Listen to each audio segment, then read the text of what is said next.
Hello मेरे प्यारे बच्चों, कैसे हैं आप सभी। आशा करता हूँ सारे बच्चे फिट होंगे, फाइन होंगे और मन लगा करके पढ़ाई कर रहे होंगे। बच्चा पार्टी आज की वीडियो में हम लोग एक्सरसाइज 9.1 स्टार्ट करेंगे और खत्म भी कर डालेंगे, क्योंकि सिर्फ दो ही क्वेश्चन है और दोनों इंपॉर्टेंट क्वेश्चन है, ध्यान से समझ लेना। और ये जो सर्कल चैप्टर है ना, अगर तुम्हें इसे एकदम बहुत डिटेल में पढ़ना है तो सबसे पहले तो तुम एक काम करो कि जो थ्योरम्स है ना उन्हें अच्छे से समझ लो, क्योंकि थ्योरम्स जो होते हैं ना वो पूरा का पूरा एक तरह से कह लो फॉर्मूला है। जैसे तुम लोग मान लो अगर एरिया निकालने के लिए तुमसे कहा जाए रेक्टेंगल का एरिया निकाल दो, तो अगर तुम्हें फॉर्मूला ही नहीं पता रहेगा कि रेक्टेंगल के एरिया का फॉर्मूला क्या होता है तो तुम कैसे एरिया निकालोगे।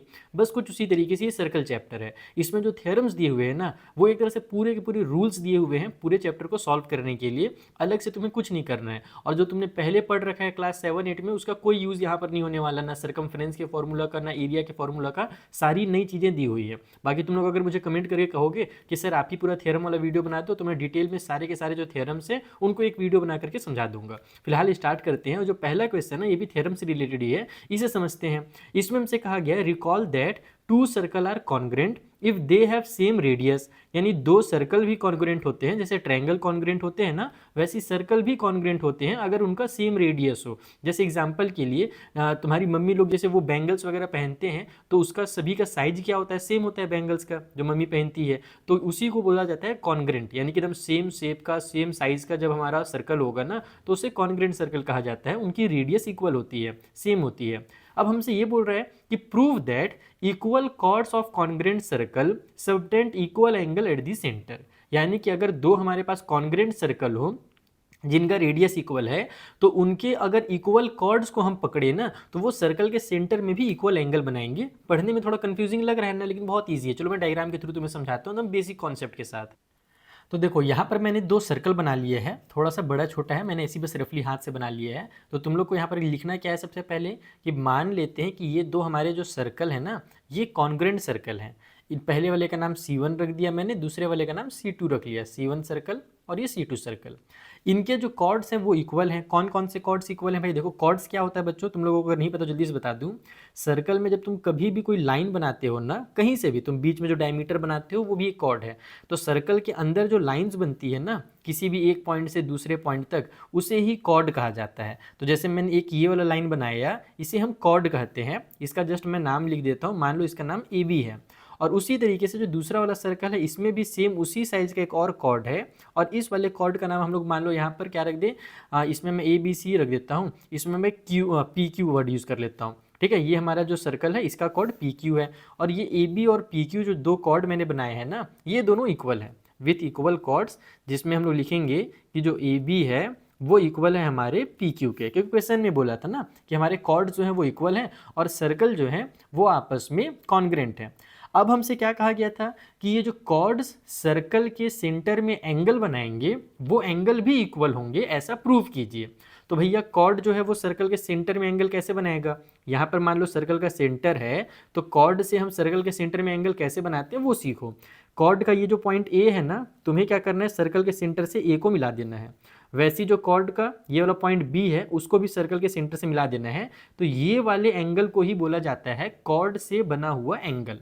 ठीक है, तो जो हमसे क्वेश्चन बोला था ना कि इन दोनों कॉर्ड से जो सर्कल के सेंटर में एंगल बनेगा उसे इक्वल करना है, तो हमें इस वाले एंगल को इक्वल करना है। मान लो यहाँ पर इस वाला सर्कल का सेंटर है तो ये वाले एंगल को, ठीक है, ये वाला एंगल और ये एंगल हम लोगों को इक्वल करना है। तो यहाँ पर मैं नाम C रख देता हूँ, यहाँ पर मैं नाम R रख देता हूँ। ठीक है, तो अब हम लोगों को यहाँ पर प्रूव क्या करना है वो लिख लो कि भाई आखिर हमें प्रूव क्या करना है। क्वेश्चन में हमसे प्रूव क्या करने के लिए कहा गया है, हमें प्रूव करने के लिए बोला है कि जो एंगल ACB है, एंगल ACB वो इक्वल है हमारे एंगल PRQ के।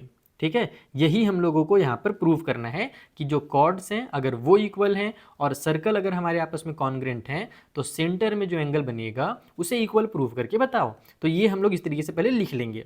अब उसके बाद क्या करना है बच्चा पार्टी, बहुत आसान काम है, इसके बाद तुम लोग बहुत ईजिली कर लोगे। सबसे पहले तो लिखो प्रूफ कि हमारे पास क्या क्या सबूत है।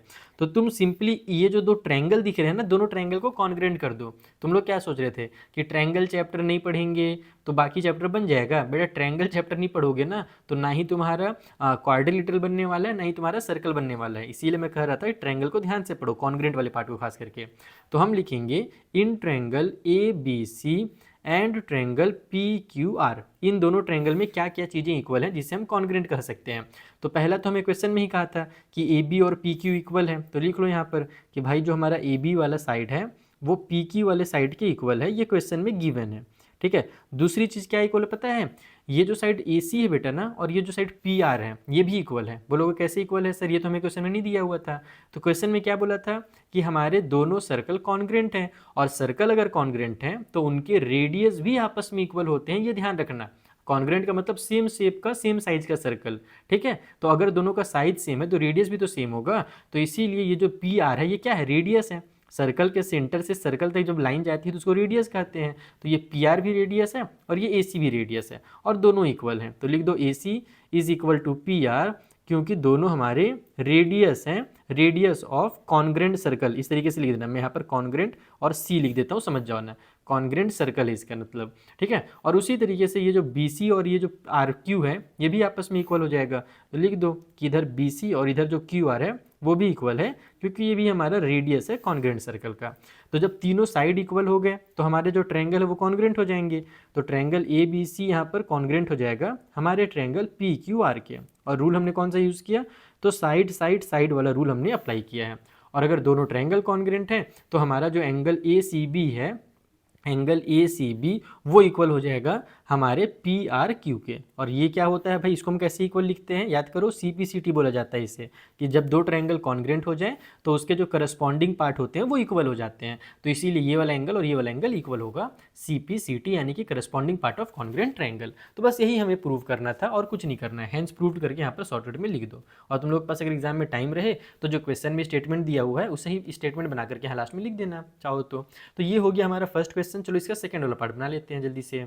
तो देखो जो सेकंड वाला पार्ट है जस्ट इसको उल्टा करके पूछा जा रहा है। इसमें क्या बोल रहा है कि प्रूव कीजिए कि अगर जो कॉर्ड्स हैं दो कॉन्ग्रेंट सर्कल के, उन्होंने क्या किया है, सबटेंड इक्वल एंगल, यानी कि उन्होंने सर्कल के सेंटर में इक्वल एंगल्स बनाए हैं, तो वो जो कॉर्ड्स होंगे वो भी आपस में इक्वल होंगे। इस वाले में क्या दिया था कि कॉर्ड्स अगर इक्वल हैं तो एंगल को इक्वल प्रूव कीजिए।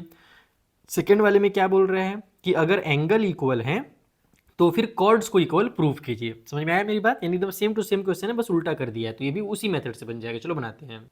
तो देखो यहाँ पर मैंने सेकंड वाले क्वेश्चन के लिए अलग से डायग्राम नहीं बनाया है, सेम तुम इसी डायग्राम को यहाँ पर भी कॉपी पेस्ट मार देना। करना क्या है ना कि इस बार हम लोगों से कहा गया है ये वाला एंगल और ये वाला एंगल इक्वल है, ये क्वेश्चन में गिवन है। पिछले बार क्या गिवन था, ए बी और पी क्यू इक्वल है, ऐसा गिवन था। ये मैंने गिवन वाला पार्ट लिखा था कि ए बी और पी क्यू इक्वल है। लेकिन इस बार हम लोगों को ये वाला एंगल सी और एंगल जो आर बना हुआ है, ये दोनों एंगल हमें इक्वल दिया हुआ है। और हमें प्रूफ क्या करना है, हमें प्रूफ करना है कि ये जो ए बी है और ये जो पी क्यू है ना, ये वाला पार्ट इक्वल होगा। तो देखो मैंने यहाँ पर वो चीज़ लिख भी लिया है कि हमें दिया हुआ है एंगल सी और एंगल आर इक्वल, और प्रूफ करना है ए बी इक्वल है पी क्यू के। तो सेम काम वही हम करेंगे यहाँ पर, फिर से प्रूफ में हम दोनों ट्रायंगल को कॉन्ग्रेंट कर देंगे और तुरंत हो जाएगा। तो यहाँ पर लिखो फिर in triangle A B C, पिछले बार की तरह एकदम सेम टू सेम क्वेश्चन है, बस ट्रायंगल को यहाँ पर कॉन्ग्रेंट हम लोग दूसरे तरीके से इस बार करने वाले हैं।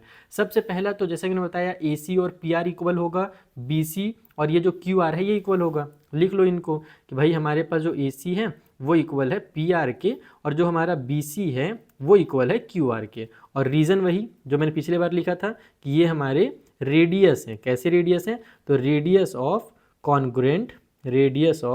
Congruent circle.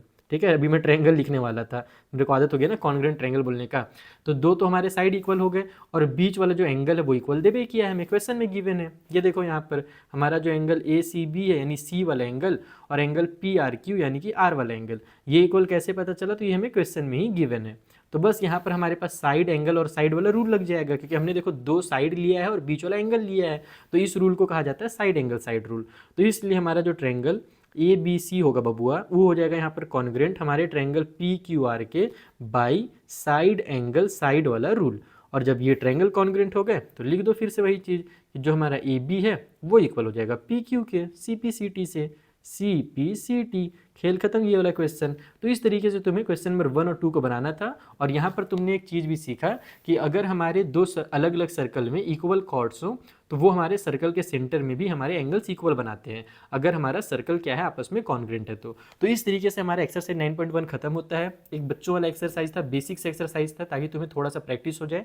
अब हम लोग चलते हैं अगले एक्सरसाइज के पास, 9.2 के पास। और उसका वीडियो तुम लोगों को ढूंढने की जरूरत नहीं है, डिस्क्रिप्शन में मैंने लिंक दिया हुआ है, वहाँ से ही मिल जाएगा। तुम्हारे सामने 2 विंडो ओपन हो जाएंगे अभी लास्ट में, उसमें भी तुम लोग लेफ्ट वाले में विंडो में क्लिक करोगे तो सीधे नेक्स्ट वीडियो में पहुंच जाओगे। ऊपर आई बटन में भी, यानी हर जगह मैंने नेक्स्ट वाले वीडियो का जो सबूत है, वो सुराग है, वो पहुंचा दिया है, तुम लोग बस पहुंच जाओ वहाँ पर। और उसके अलावा एक और बहुत ज़रूरी बात, अगर तुम्हें और ज़्यादा डिटेल में रिवीजन करना है मेरे साथ पूरे क्लास 9th के मैथ्स को, तो हमारी आरएम बैच जो चल रही है ना, उसमें अब हम लोग रिवीजन स्टार्ट करने वाले हैं। सिलेबस तो हमने लगभग कंप्लीट कर दिया, तो फटाफट तुम लोग आरएम बैच में भी ज्वाइन हो सकते हो। अभी 60% का ऑफ भी चल रहा है, तुम्हें बस मेरा कूपन कोड अप्लाई करना है MD सर, और वो कूपन कोड से तुम्हें 60% का डिस्काउंट मिल जाएगा। ठीक है, आरएम बैच का लिंक जो है ना, वो भी मैंने तुम्हें डिस्क्रिप्शन में दे दिया है, लाइव बैच है वो, लाइव क्लासेस की बैच है। ठीक है, तो चलो बच्चों, मिलते हैं फिर अगले वीडियो में नेक्स्ट वाले क्लास में। Thank you for watching.